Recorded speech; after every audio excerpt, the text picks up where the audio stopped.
My game financially is business, number one. Second is real estate. And that's why I pay no taxes. That's why Trump pays no taxes. Legally, it's a combination of business and real estate that gives us an unfair advantage over employees. So in other words, there's three things. There's appreciation, amortization, and depreciation. So the way guys like Trump and Kushner and the rich guys do it is called the McDonald's formula of business. So McDonald's has a business, right? They have a hamburger stand. And when you interview Ray Kroc, the founder of McDonald's, if you saw the the movie, The Founder, he gave the formula away. It's real estate. And that's the formula. So every time you go past a McDonald's stand, oh, you deserve a break today, eat at McDonald's. But they're not seeing the real game. The game is that little hamburger stand is buying the most expensive real estate in the world. So today, McDonald's owns more real estate than the Catholic Church. But the rich are evil and all that. They just can't see it. So I have the Rich Dad Company in the business side. So let's say I make $1 million. I don't want to pay tax on that.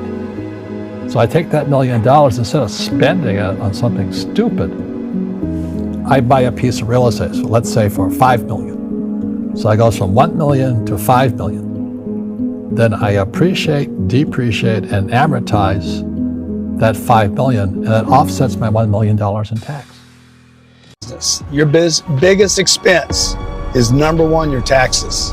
What the wealthy know is how to reduce their tax bill. That's what you don't know that you got to get a handle on. Reduce your tax bill. Anybody can do it. It's completely legal, and if you don't do it, come on, you're just not following the tips of the wealthy. I didn't grow up with wealth. I grew up and had to figure out how to take my talent, increase my income, reduce my tax bill, and then get my money to work for me harder than I worked for my damn money, okay? So let's say you're earning $2 million a year. I want you to invest as much of that $1.6 million into real property. Real property will buy you about $4.8 million worth of, in this case, real estate. I'm encouraging you literally, no watches, no houses in the beginning, okay? Don't spend any money on the stuff, no Ferraris. Take the 1.6, leverage it. It'll buy $4.8 million worth of real property. You want to stay focused on your baseball, your basketball, your rapping, you want to focus on your business, or maybe you want to invest this money back in your business and zero out, okay? You want to reinvest in furniture, equipment, if you're a musician, into equipment, touring, anything to do with your business, to grow your business. Literally get your earned income to be zero. The tax bill on zero is zero. 61% of all citizens in the United States last year made no contribution to the federal income taxes. Your job is to make sure that you take your earned income, because you got a lot of talent, reinvest that money, okay, so that you can be better talent and or prepare for transition when you no longer have that talent. In the first year, it's a little complicated now, this is called accelerated depreciation, but this is the game. This is the game that the wealthy know how to use, and that's why they tend to use all their earned income, okay? Some of the biggest players in the world, they pay themselves zero, $1 a year. I think Mark Zuckerberg makes $1 a year, but he gets stock options, real property.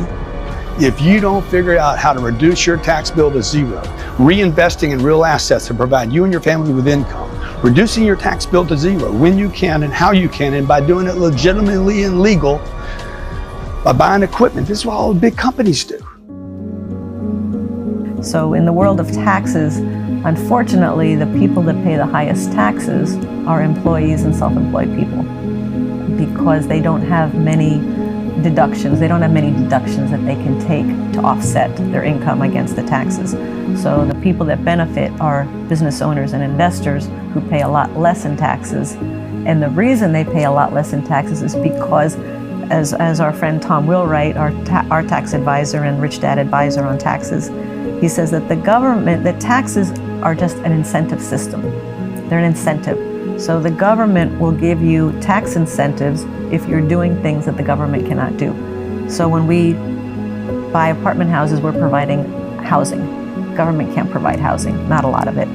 When we invest in oil and gas, the government is not going to look for new energy supplies. So we are investing in things that the government wants us to invest in, and by doing that, we get tax advantages. People don't understand that. They think if you make a lot of money, you should pay the bulk of taxes. Well, I don't know the statistics exactly, but the people who do make the most money, by far, they pay like 95% of the taxes in the US. So I think the most important thing about taxes is it's not rocket science, but just know if you're an employee, there's not a whole lot you can do and you're gonna pay that tax bill. But if you become an entrepreneur, even in the self-employed quadrant, there's still tax deductions you can take. But as a business owner and as an investor especially, investors have the greatest tax breaks. And again, it's because you're investing in things that the government wants you to invest in. So I think people just need to understand, like let's talk about somebody that owns a big business, employs 1,000 people. That person's creating jobs. That person is creating product that is bought and sold. That person is paying taxes. That person's doing a lot of good in the country, but all people can see is they're not paying taxes. Okay?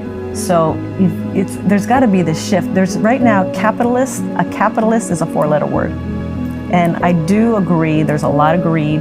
There's a lot of greed in business today, and there's a lot of greed in Wall Street especially.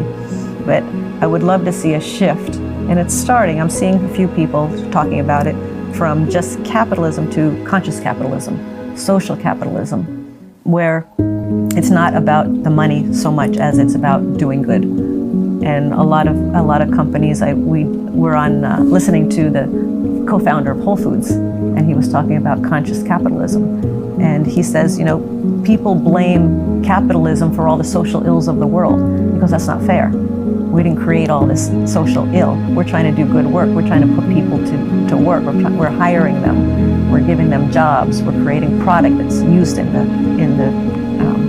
by the citizens.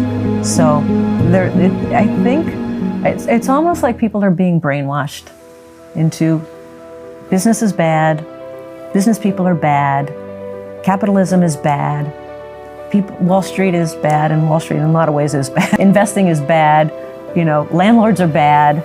It's like there's this polarity that's happening. Yeah. Matter of fact, I was talking to one company, and they talk about the unobvious trends happening.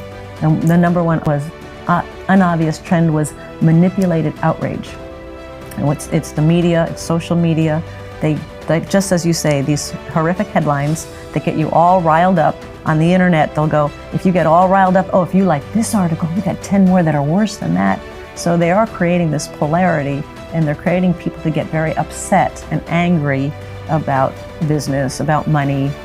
So I agree. It all goes back to people need to be educated about money and understand what money is about and how to not just manage it, but how to grow it.